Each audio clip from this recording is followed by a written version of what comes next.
Here's the one mistake that's broken more people than bad luck, bad jobs, and bad markets combined. And I guarantee you, or somebody you love is doing it right now, it's not spending too much on coffee.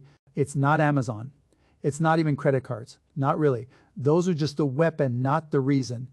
And the mistake is this. Every single generation builds their lifestyle before they build their financial floor.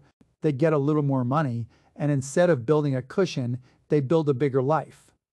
And once that bigger life feels normal, going back feels like failure. So nobody goes back. They just push forward and hope it works out. I've watched this happen to broke people, and I've watched it happen to millionaires.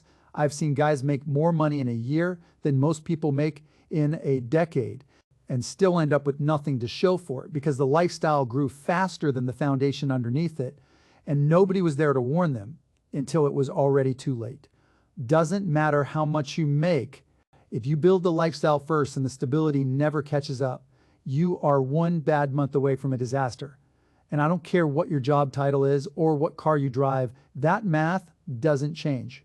Today, I'm breaking down exactly why this keeps happening, generation after generation, why it feels completely normal while it's happening to you, and more importantly, how you personally stop being the next name on that list. Stick with me, because by the end of this, you're going to look at your own bank account completely differently. Before I get into it, I need you to do one thing for me. Hit subscribe right now. I'm not saying that because I need the number to go up. I'm saying it because what I'm about to walk you through is stuff people pay financial advisors real money to hear.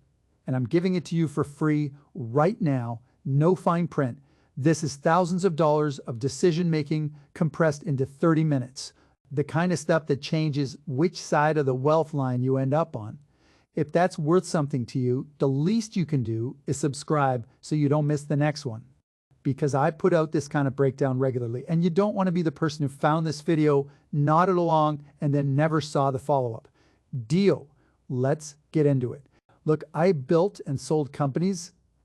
I've been broke, sleeping on a buddy's couch, and I've been a billionaire. And I can tell you the mechanics are exactly the same at every income level. They just have more zeros attached. Here's how the mistake actually starts. And it never starts the way people think it does. Nobody decides one day I'm going to destroy my future. It starts with one upgrade. You get a raise, you land a better job, you close a good deal, you get a bonus you weren't expecting, and all of a sudden the apartment that was completely fine last month feels small. The car that got you to work reliably every single day suddenly feels embarrassing to park next to your coworkers. Cooking at home feels like a chore beneath you now that you can afford to order in. Your phone feels outdated even though it still does everything you need it to do. And your brain doesn't register any of this as risk. It registers it as an identity. You don't think I just increased my fixed costs forever. You think I earned this. And sometimes you did earn it. I'm not telling you to never enjoy your money. That's a miserable way to live. And honestly, I don't respect people who hoard cash out of pure fear and never let themselves enjoy a single dollar they've made. Money that never gets spent on anything that makes your life better isn't being managed. Well, either it's just sitting there doing nothing for you. But here's the part that gets people every single time, and I want you to really lock into this. A vacation is an expense you pay once. A nicer apartment is an expense you pay every single month for as long as you live there. Whether business is good or bad, whether you're healthy or sick, whether the economy is booming or falling apart. A nice dinner is a one-time hit to your account. A car payment is a monthly obligation that doesn't care if you get sick, get laid off, or the market turns on you overnight. Lifestyle creep doesn't feel like danger because it never arrives all at once, and that's exactly what makes it so dangerous. If someone told you today, starting tomorrow, you're adding $2,000 in new monthly bills, you'd panic and say no immediately. But lifestyle creep never asks permission like that. It arrives one subscription, one upgrade, one I deserve this at a time, spread out over months and years. And by the time you notice what's happened, you're not living better at all. You're just spending more money to stand in exactly the same place. Let me put real numbers on it because I don't do vague, I do math. That's how I've made every decision in my career. Say you've got two people. One makes 3 grand a month, the other makes 5 grand a month. On paper, the second person is crushing it. No question. They're up $2,000 a month. That's $24,000 more per year. That should not even be a close comparison. But watch what actually happens in real life, not on paper. Person one spends $2,800, saves $200. Not exciting. Nobody's throwing a parade for $200 a month, but it's something, and it's consistent. And consistent beats are exciting every single time in this game. Person two, the one making more money, moves into a nicer place because they can technically afford the rent, upgrades the car because the old one fell beneath them, eats out constantly because cooking feels like a waste of their new income, travels more because their friends are traveling, and ends up spending $49.50 out of that $5,000. They save $50, $50. The person earning $2,000 more a month, every single month, is saving $150 less than the person earning less than them. Read that back if you need to, because that's not a typo and it's not a rare edge case. That's the norm for a huge percentage of people who get raises. And I've sat across the table from plenty of them. Wealth was never about what you make. And I need you to actually believe that instead of just hearing it and nodding along. Wealth is the gap between what comes in and what goes out. And the size of that gap is the only thing on this entire planet that buys you real options. If you make 5 grand and spend 5 grand, you don't have a good income. You have an expensive treadmill, and treadmills don't build equity. They just keep you exhausted while you stay exactly in place. And here's the part that should genuinely scare you. The treadmill speeds up as the lifestyle gets bigger. It doesn't slow down. A surprise expense at $3,000 a month is annoying. Sure, it'll sting for a week. That same surprise at $5,000 a month, once you've stacked rent, a car payment, insurance premiums, and a revolving credit card balance on top of it, that's not annoying anymore. That's a 5-alarm fire because there's no slack left anywhere in the system to absorb it. More income without more discipline doesn't make you safer. And I've watched this destroy people who are making serious money. It just moves your breaking point higher up the ladder, and it makes the fall a lot longer and a lot more painful when it eventually comes. Because trust me, it comes for almost everybody eventually. Now here's where it gets genuinely dangerous. And it's the part nobody wants to talk about at the dinner table: debt. Because up until this point in the conversation, your lifestyle can only inflate as fast as your actual paycheck allows. There's a natural ceiling built in. Debt breaks that ceiling completely, and it doesn't ask you if you're ready. Debt lets you live next year's lifestyle this afternoon, with none of next year's income to back it up yet. Credit cards, car loans, buy now, pay later apps, financing plans on everything from furniture to phones. They're all doing the exact same job on your brain. They're making expensive decisions that feel small and harmless. A $1,200 phone hurts to pay for in one shot. You feel that number, but $33 a month sounds like absolutely nothing. It sounds like a rounding error. A $30,000 car is a genuinely huge number for most households, but $500 a month feels totally normal. Everyone you know has a car payment. So it feels like just the cost of being an adult. Split anything into small enough pieces, and your brain completely stops treating it as a real decision. It just becomes background noise. You stop noticing, the same way you stop noticing a hum in a room after a while. But here's the truth about those small monthly payments that nobody tells you. And I wish somebody had told me this earlier in my own career. They're financial termites. One of them alone won't take down the house. I'm not going to pretend one subscription ruins your life, but a stack of them quietly over years eats through the entire structure of your finances. And one day your paycheck shows up already spent before you've bought groceries, before you've saved a single dime, before you've done anything at all for the person you're actually trying to become. And I want you to sit with this number for a second.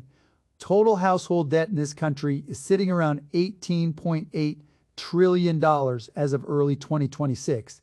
That's not a typo. That's a trillion with a T. And it's not just other people's problem.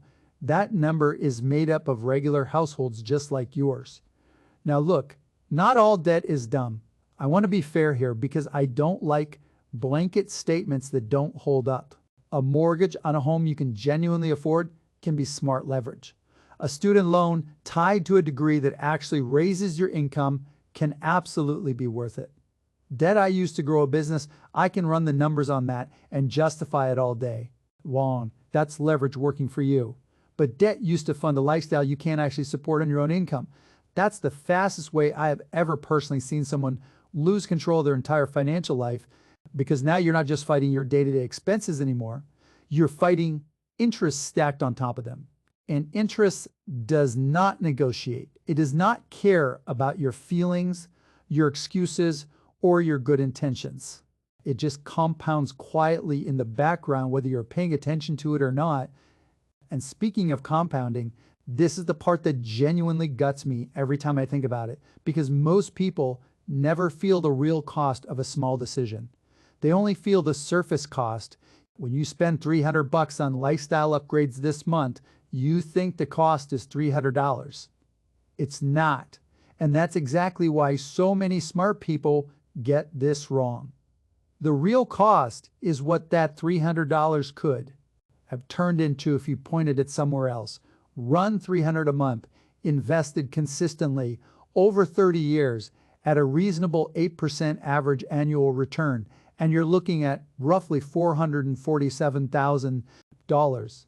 Read that again. Slowly, almost $500,000 generated from a decision that felt like absolutely nothing in the moment it was made. That's the trap.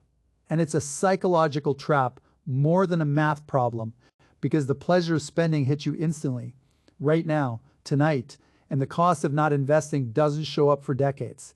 So your brain completely undervalues it every single time it makes that trade. Every generation makes the same joke about themselves eventually.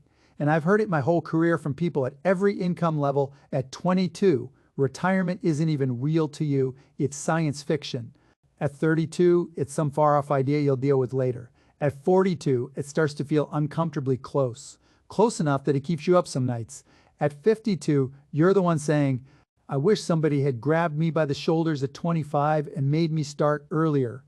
I've said some version of that sentence about business decisions myself, wishing I'd moved faster on something. And money works exactly the same way. Time is the one resource you can never buy back at any price. Compounding is boring at the start, and that's the entire problem with it. It doesn't reward you for showing up, at least not right away.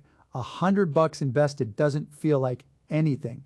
500 doesn't move the needle. 1,000 still feels small compared to what you see other people spending around you. But compounding rewards the people who kept showing up before it looked impressive. The same exact way I tell young entrepreneurs, you've got to survive long enough in the game to get lucky. And with your money, you've got to keep investing long enough for the math to finally start working in your favor instead of quietly working against you. I've seen people quit right before the curve finally bends upward. And that's the most expensive kind of quitting there is. So let's actually fix it, because I don't do problems without solutions. That's just not how I operate. I've never once presented a problem in a boardroom without a plan attached. You don't need to live like a monk. You don't need to give up nice things forever. I already told you that's a miserable way to live, and I don't respect it. You need to flip the order everything happens in. That's it. That's the whole secret. And it costs you nothing to start doing it.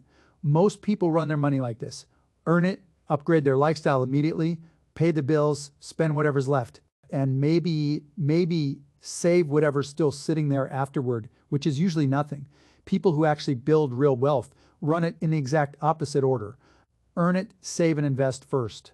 Before anything else touches that money, cover the essentials next. Then enjoy whatever's left with zero guilt, because it's already accounted for and it's genuinely yours to spend. That one change in order rewires your entire financial life without requiring you to earn a single extra dollar. Step 1, build yourself a gap. This is non-negotiable. If you make $3,000 a month, don't build a $3,000 life. Build a $2,400 or $2,500 life instead. That gap is your oxygen. It's what lets you save, invest, and survive an emergency without falling into a full-blown panic. Even a 10% gap changes your entire trajectory. If you make $4,000 a month and save just 10% of it, that's $400 a month, $4,800 a year. That's an emergency fund. That's debt getting paid down. That's an investment account finally getting started, and none of that requires you to earn one extra dollar this year. Step 2, freeze your lifestyle every single time you get a raise. This one is powerful and almost nobody does it. Give it 3 to 6 months before you touch that extra money at all. If you land an extra $500 a month, let 100 of it go towards something fun so you actually feel the raise and put the remaining 400 straight into savings or investing. That's how you actually keep a raise instead of watching it silently evaporate into a slightly nicer version of the exact same broken life you had before. Step 3, go after your fixed expenses first, not your coffee. I need you to stop beating yourself up over $5 purchases while ignoring the real problem sitting right in front of you. A $20 impulse buy is annoying for a day. A $700 car payment is a system running against you every single month for years on end. So look hard at the big rocks before you ever touch the small ones, because that's where the real money is hiding. Step 4, build a 1-month buffer before you chase a 6-month buffer. Don't let the bigger numbers scare you into doing nothing. If your basic expenses run $2,500 a month, your very first target is $2,500, period. Nothing more complicated than that. That number alone is the difference between a car repair being annoying and a car repair being a full-blown catastrophe that lands on a credit card. Step 5, automate your investing completely so you're not relying on willpower or motivation, because motivation is unreliable and automation isn't. Automation doesn't care how tired you are or how bad your week was. $25, $50, $100 a paycheck. The actual amount matters far less than you think. Building the habit is what matters, because once investing feels normal to you, scaling it up later becomes easy. Here's the story that's played out for every single generation before yours, word for word, and it will absolutely keep playing out unless you personally decide to break it right now. Somebody starts earning real money for the first time, feels behind everyone else around them, upgrades fast because that feeling of being behind is uncomfortable, and tells themselves they'll save later. Once things settle down, once the next raise comes, later turns into next year turns into 5 years, 5 years turns into 10 years, without them even noticing the time passing. And one day they look up in their 30s or 40s and realize they worked incredibly hard for an entire decade and have almost nothing sitting in an account to show for any of it. So they turn around and tell the next generation coming up behind them, start earlier than I did. Don't make the same mistakes I made. I'm serious. And that next generation nods along, means it in the moment, and then goes and makes the exact same mistake anyway, just with newer apps, newer financing options, and newer excuses to justify it. That's not because people are stupid. It's because the pattern is designed to feel completely reasonable while you're inside. You don't have to be the next name written into that cycle. And I mean that this week. I want you to do 3 things. No excuses, no waiting for Monday, no waiting for the new year. First, calculate your real gap. Sit down and figure out what you actually make versus what actually stays in your pocket at the end of the month after everything is paid. Most people have never once done this math, honestly. Second, find one fixed expense, just one, that you can cut, cancel, or renegotiate this week, not someday, this week. Third, set up one automatic transfer. Even if it's small savings, investing, debt payoff, it genuinely does not matter which one. Just make it automatic so it happens. Whether you feel motivated that day or not, because motivation will let you down and a system won't. Your future self isn't asking you to be perfect. They're not asking for a flawless financial plan. They're just asking you to start today with whatever you've got. Protect your gap, build your stability first, and when you finally do upgrade your life down the road, you'll actually get to enjoy every bit of it instead of being quietly owned by it.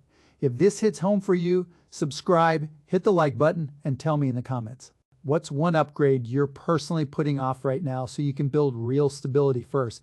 Because that decision, that one decision right there might be the exact moment you stop repeating a mistake that been running for generations before you and become the person your own kids or the people watching you actually learn from. Instead,